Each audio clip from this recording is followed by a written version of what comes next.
Like in other sections of the IELTS test, the band you may get for your writing is from 0 to 9. But what does it depend on? To learn this, let's look at the 4 aspects that IELTS examiners pay attention to when marking your writing. First of all, examiners will look at how well you've answered the question and the task. In other words, whether everything that you've written is on topic and how well you've explained your ideas. You should also write a minimum number of words required for each task. Don't write too much, as you might include information which is not given in the task. This is called task achievement or task response.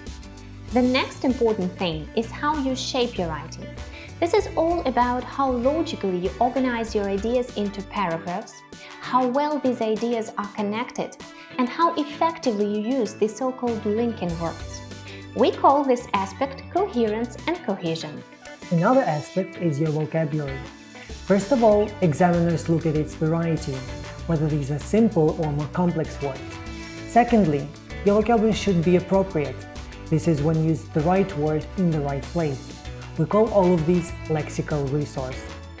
Of course, grammar is something examiners will be paying attention to as well. Is the grammar you use simple or more complex? Is it accurate or simply correct? This aspect is called grammatical range and accuracy. Each of these criteria makes up 25% of your writing score, so all of them are equally important. Our course will help you improve your writing in each of these criteria and finally get a higher band. We really hope you will enjoy your preparation. And we wish you good luck with it!